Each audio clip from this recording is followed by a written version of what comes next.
क्या किया, 50,000 की गड्डी थी, उस गड्डी को चूल्हे में फेंक दिया। और जैसे ही चूल्हे में गड्डी फेंकी, गड्डी धू धू जल रही थी। उस माँ ने देखा गड्डी जल रही है, और बच्चे की तरफ देखा, गड्डी की तरफ देखा, इतना क्रोध आया, उस बच्चे को चूल्हे में पटक दिया। ओह, बच्चे को चूल्हे में पटक दिया, क्योंकि क्रोध का आवेग जब आता है तो अंधा होता है, वह ठहरता नहीं है। पति जब आया, उसने देखा बच्चे की हालत, उसको गुस्सा आया, उसने पत्नी को लकड़ी मारी, निकाली चूल्हे से, उसके सिर में दे मारी। बच्चा खत्म हो गया, पत्नी खत्म हो गई। थोड़ी देर बाद क्या हुआ, सूचनाएं हो गई, लोग इकट्ठे हो गए और पुलिस वाले आए, उसको पकड़ ले गए। अदालत ने उसको फांसी की सजा सुना दी। ओह, थोड़ी देर में ही, थोड़े से क्रोध के आवेग में सब कुछ बदल गया, बना हुआ सब कुछ नष्ट हो गया। सब कुछ था, अच्छा परिवार था, छोटा बच्चा था, अच्छा चलता था, 50,000 की गड्डी दोबारा आ सकती थी, दूसरे महीने की तनख्वाह आ सकती थी, लेकिन क्रोध का आवेग उन सबको ले गया, सारा परिवार नष्ट हो गया, देखने वाले देखते रह गए।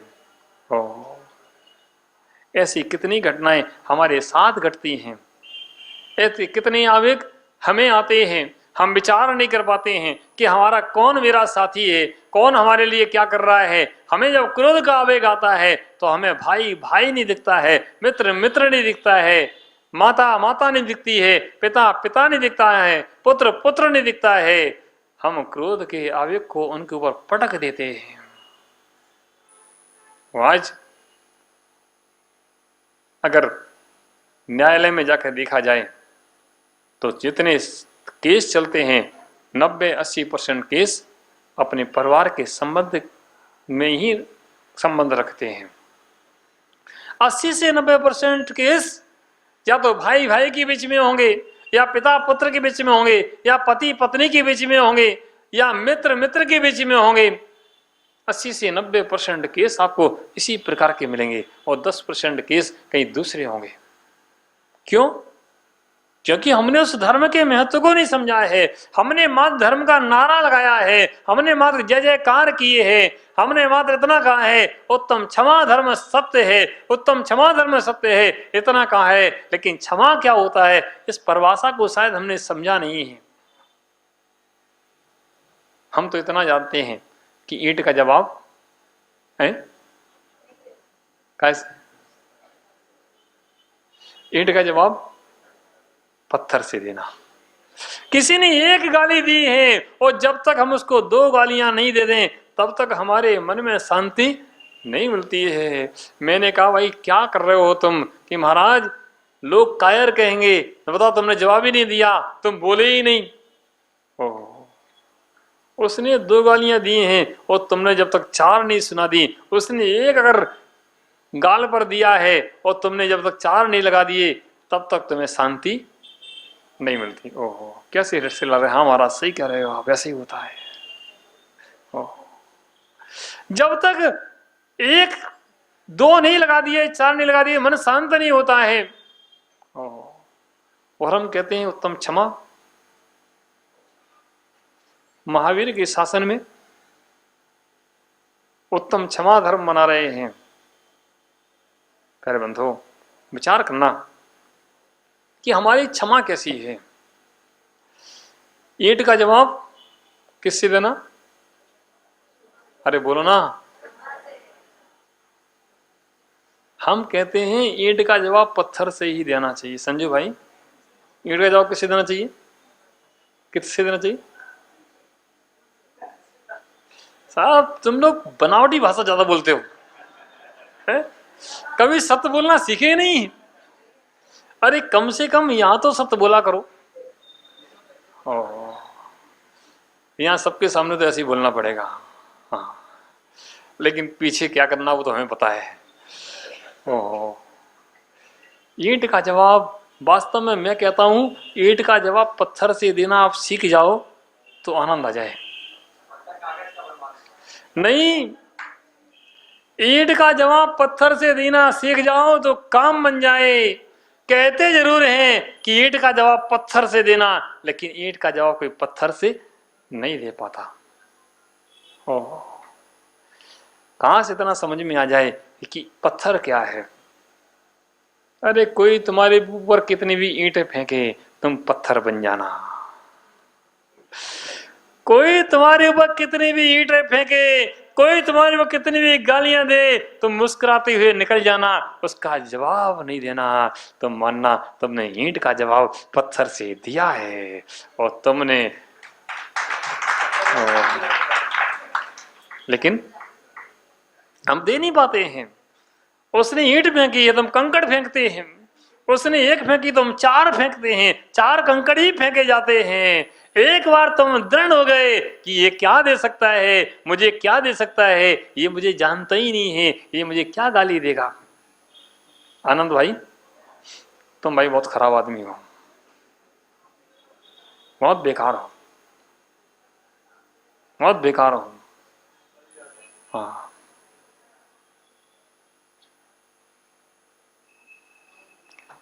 कितनी बार तुम्हें समझाते तुम्हारे समझ में नहीं आता है।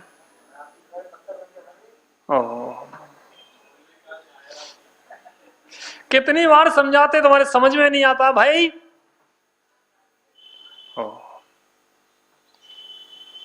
महाराज हमने कौन सी गलती की है भाई। किसी के लिए बुरा कहते हैं, उसके मन में अगर मुझे किसी ने गाली दी है, अगर इतना हमारा चिंतन चल जाए, ये मुझे गाली नहीं दे रहा है, ये आनंद को गाली दे रहा है, ये मुझे गाली नहीं दे रहा है, तुम आनंद हो गया, नहीं हो गया।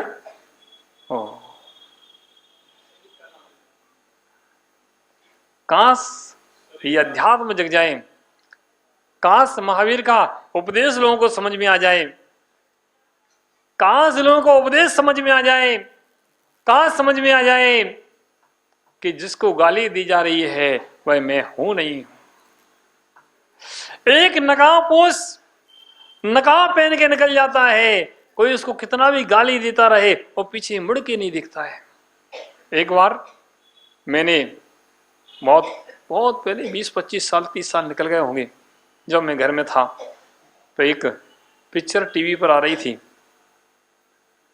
तो मेरी दृष्टि उस पर गई।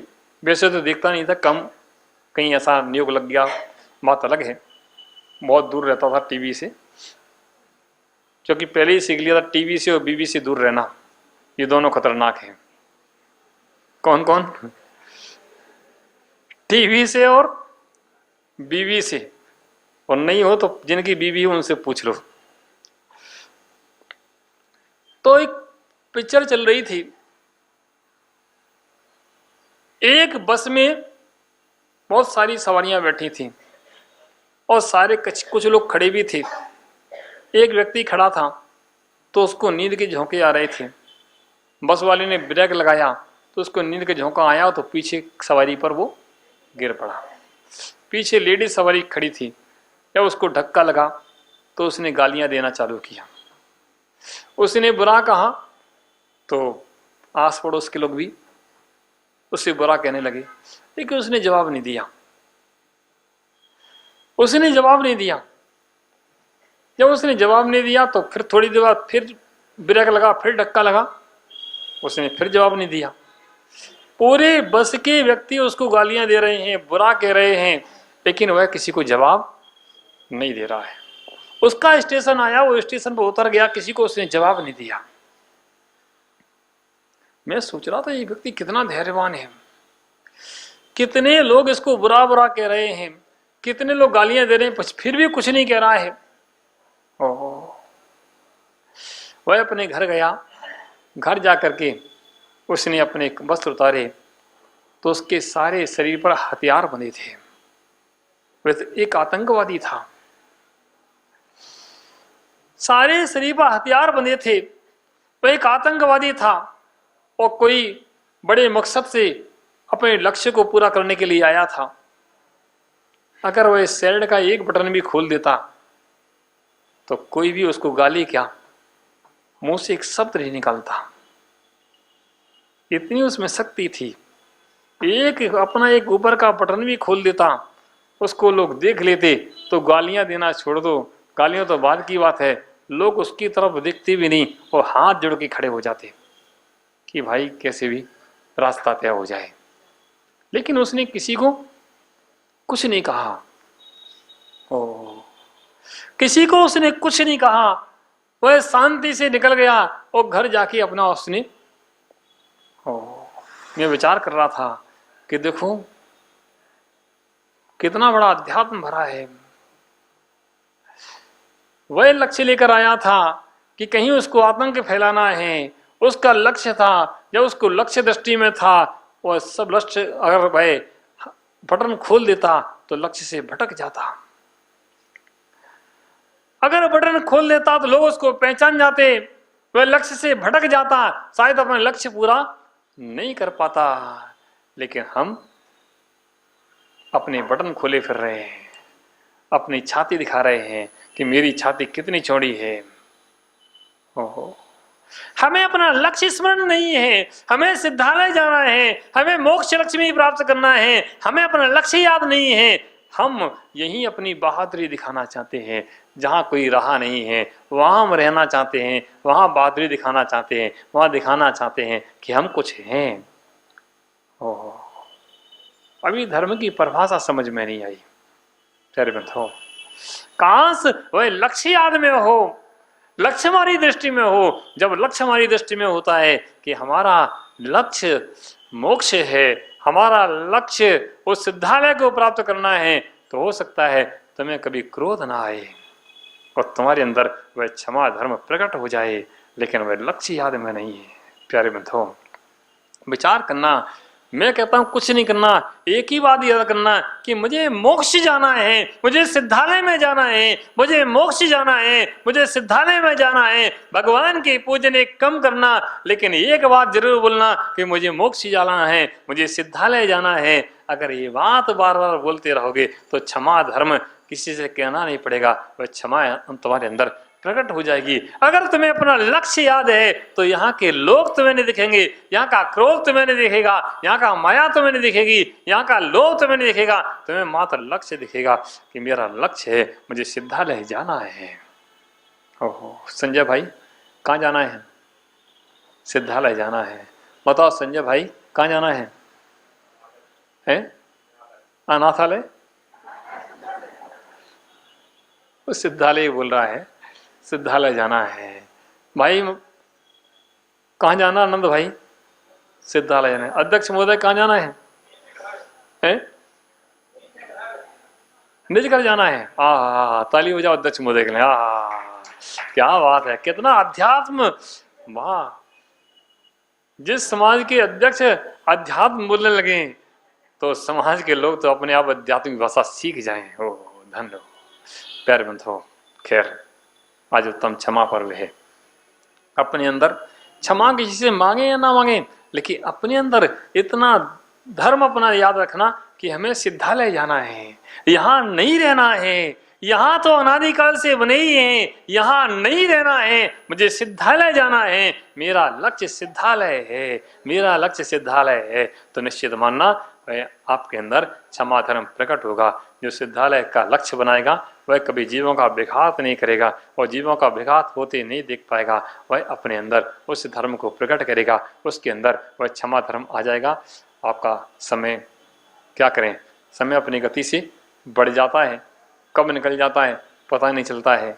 और समय निकलते निकलते पूरा जीवन निकल जाता है, जीवन समाप्त हो जाता है, पता नहीं चलता है। जब तक जीवन समाप्त ना हो उसके पहले ये लक्ष्य बना लेना कि हमें कहाँ जाना है।